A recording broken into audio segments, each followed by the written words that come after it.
Mr. Janitor. Spying no teachers on the great hallway, Bradley charged downhill. Within seconds, he reached the drinking fountain and turned the silver handle.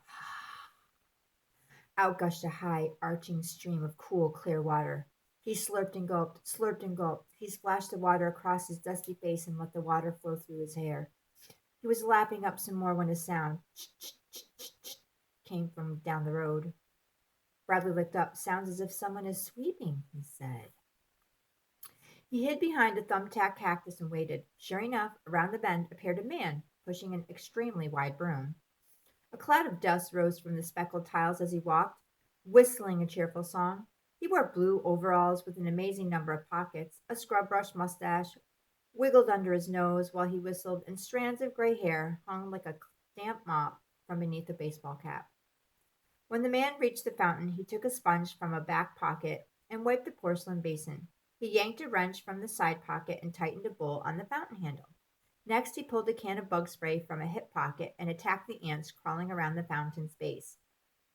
Here, he froze. He was inspecting the fresh sneaker prints in the dirt. The man stood, drew a blue bandana from a chest pocket, and wiped his brow. In a whisper, he called, Bradley! Hey, Brad, you around here? Bradley ducked down even farther.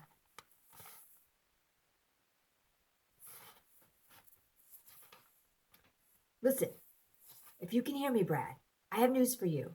I was just mopping the cafeteria in Teacherville and heard the teachers talking. They're organizing a huge search party for you. It's like a great big game of hide and seek, and they're experts at it. Listen, you're in a fix, my friend, and I think I can help you. From his hiding place, Bradley studied the man. He didn't look like a teacher, and he certainly didn't sound or act like a teacher. Maybe he should trust him. When Bradley emerged from behind the bush, a grin spread across the man's tanned face. He pulled a feather duster from a back pocket and ran it over Bradley's dust-covered jeans. Looks like you've been through some rough territory, Brad, he said. The name's Mr. Janitor, and it's an honor to meet you. You must be one clever kid to have gotten this far across the island without being captured. Bradley smiled. Pleased to meet you, sir, he said. I bet you do the cleaning up and maintenance work on the island. Like I said, Brad, you're one smart apple, said the man. Yep, it's my job to keep this island running all right. I'm the one who fixes anything that breaks. I clean up all the spills the teachers make. I shovel snow in the winter and wash the windows in the spring. I turn on the heat in the buildings each morning and scrub graffiti off the walls. And if a teacher gets sick, guess who cleans up that mess? Me. I guess you can say it's my job to polish this whole Apple Island. Bradley stepped behind the thumbtack cactus again as a line of teachers appeared around the corner. Mr. Janitor removed his weed clippers from a leg pocket and began snipping the crabgrass along the side of the road. Good day, miss. Hello, sir, he called out as the teachers tromped by. The sink in the girls' room is clogged, one teacher called back. The blackboard in my house needs cleaning, said another. And there are cooties everywhere, complained a third. When they were out of sight, Mr. Janitor said, All's clear, Brad. As you could hear, these teachers can be crabbier than you could imagine. Real rotten apples. I think it's the crab apples they eat that makes them that way. But when you're shipwrecked on their island, you do what they tell you to do. Shipwrecked, Bradley said. You mean you're a castaway? For 25 years, said Mr. Janitor. You see, Brad, when I was young, I was a crab fisherman. I had the prettiest crabbing boat on the Atlantic seaboard. Her name was Polito. My, how I loved that boat. I spent hours painting her and scrubbing her, keeping everything shipshape and in perfect repair. One day, I was far offshore in Polito when I netted the most colossal crab in creation. I'm telling you, Brad, this crab was as big as a school bus and the same yellow color as one, too. So you see, instead of my pulling that crab into my boat, the crab started pulling Polito and me. Still caught in my net, he walked right along the ocean floor for miles and miles, hour after hour, and I couldn't let that crab go, Brad. Oh no. I was determined to tire it out, haul it in, and have clam chowder for dinner. Finally, after a week of being tugged by the giant crustacean, my dear Polito hit some rocks off this island and sank. There I was, a mile from shore and not a good swimmer. I would have drowned, Brad, if that crab hadn't come to the surface now for free of my net and grabbed me in its claws. I swear, Brad, that creature carried me right to this island and dropped me on the beach where the teachers found me. And did they put you to right to work? Asked Bradley. I only get break when the teachers hibernate for 2 weeks around Christmas, said Mr. Janitor, and that's how it's been all these years. But now tell me, Brad, how'd you get to this island? And what are you doing this far inland? My teacher brought my class here on a blimp, Bradley explained. I escaped, and now I'm going to Office Palace to find out why we're here. Mr. Janitor nodded. He removed a knife from a back pocket and began scraping gum off a tile in the road. I saw the Apple Island Express bus come by this way a few hours ago, Brad, he said. It was filled with boys and girls your age. Don't know where it was heading, but Office Palace might be the place for some information. Can't tell you for sure, though. I've never had a reason to go inside myself. But I do know that teachers guard the entrance day and night. Bradley thought for a moment. If this janitor was anything like the janitor at his school, he knew much more about this island than any teacher did. I bet you know a way into Office Palace without the teacher seeing me, he said.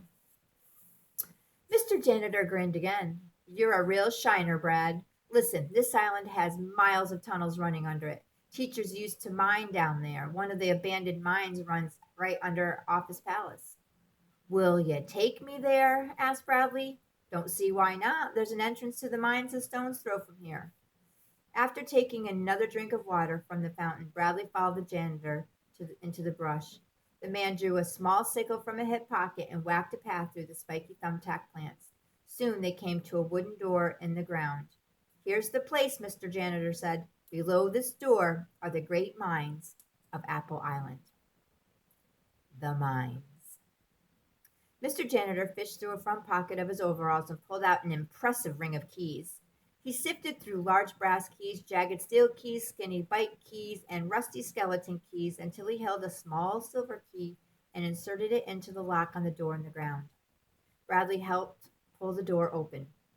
A warm blast of air buffeted his face as he peered down the mine shaft. A metal ladder dropped into inky blackness. Mr. Janitor stepped on the top rung. Listen, Brad, there's a maze of tunnels down there, he said. It's easy to get lost. I'll be right behind you, Bradley assured him. As Mr. Janitor's baseball cap disappeared underground, Bradley started down the ladder himself. At the bottom, he stood in warm, steamy darkness. It smells like the inside of my desk down here, he said. From some far-off place, his words repeated in a low echo. Mr. Janitor struck a match and a burst of flames lit his face. He pulled a candle from a side pocket and lit it. The candlelight fell upon a dazzling collection of colors, lemon yellow, violet red, robin's egg blue, peach, carnation pink, that covered the smooth, glossy walls, ceiling, and floor of the tunnel. Bradley ran his hand along one slick wall. This mine is carved through canyon crayon wax, he said. Mr. Janitor held the candle up to the ceiling and drops of green-yellow wax splattered on the floor. Long ago, a teacher named Miss Crayon discovered you could color pictures with this stuff, he explained. The teachers used little hollow drills to bore out millions of sticks of it. 64 colors in all they mined down here. Holding his candle before him, Mr. Janitor led Bradley through the mottled tunnel, past layers of turquoise blue, veins of burnt brown, and a bed of red-orange, and a large deposit of forest green. The passage sloped and rose, twisted to the left, then to the right. Flickers of light shot down dozens of mine shafts, leading off to the sides. Farther on, Bradley noticed a pointy pink stalactites hanging from the ceiling and shiny gray stalagmites jutting up from the floor. He ran his hand over one stalagmite and examined his darkened fingertips.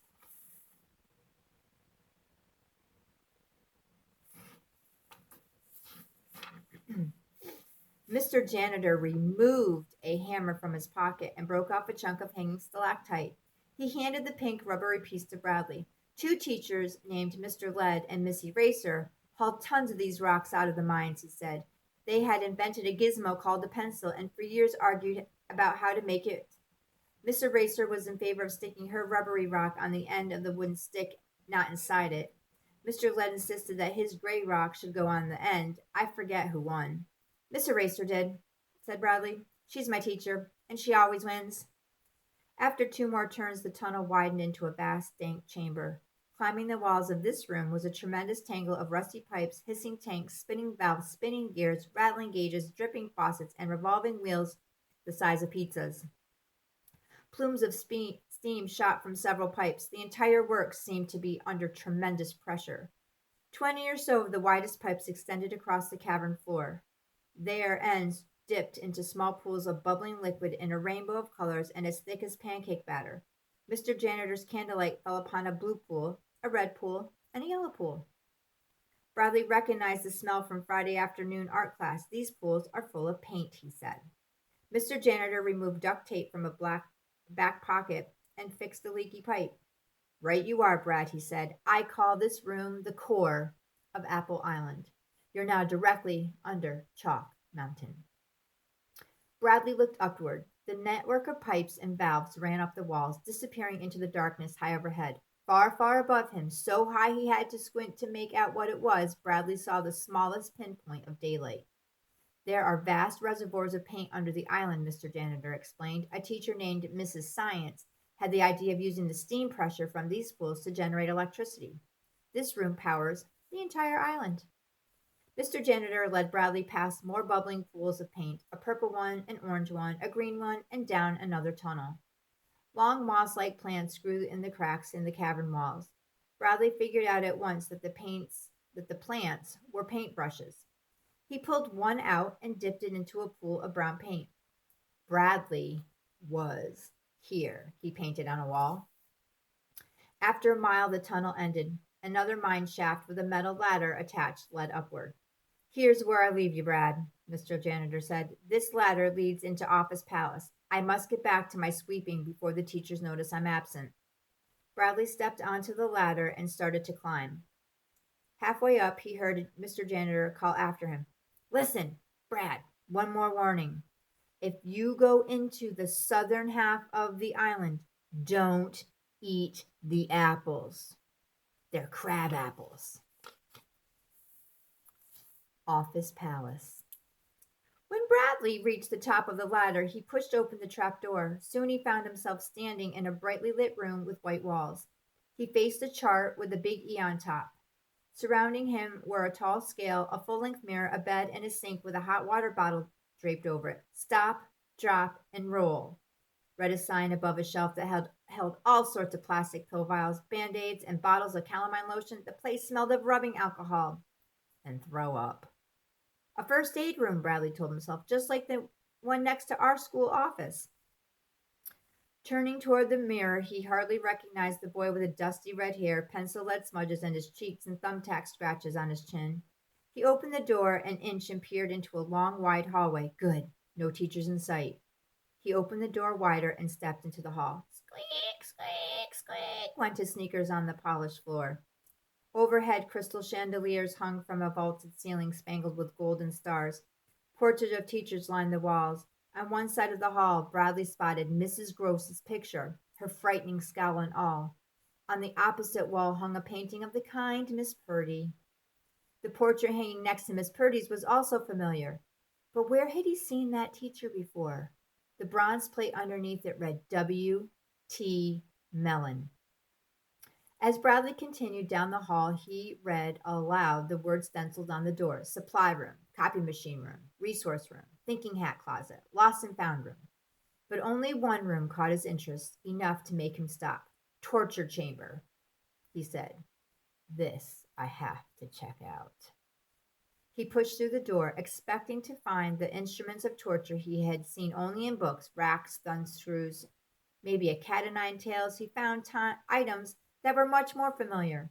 In a corner stood a stool with a conical dunce cap sitting on it. One wall held a blackboard on which someone had written over and over, I will not waste time. I will not waste time. I will not waste time. I will not waste time. Bradley found hickory sticks and rulers and wooden paddles, and a dark closet with a small chair in it, and a small desk with a sign taped to its hard surface. Place head here.